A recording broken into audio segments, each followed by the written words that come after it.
শীতকালে ছাদ বাগানের শ্রেষ্ঠ ফুল চন্দ্রমল্লিকা, কিন্তু বাজারে যে সময় চন্দ্রমল্লিকা গাছ বিক্রি হয় সেই সময় গাছগুলোকে বসালে খুব বেশি ফুল পাওয়া যায় না।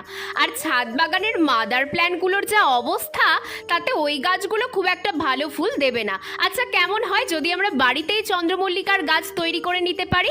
চলো তাহলে তৈরি করা যাক। তোমরা যেখানেই চন্দ্রমল্লিকার মাদার প্ল্যান্ট দেখতে পাবে সেখান থেকে দু একটা ডগা ভেঙে নিয়ে চলে আসবে, ঠিক এইভাবে।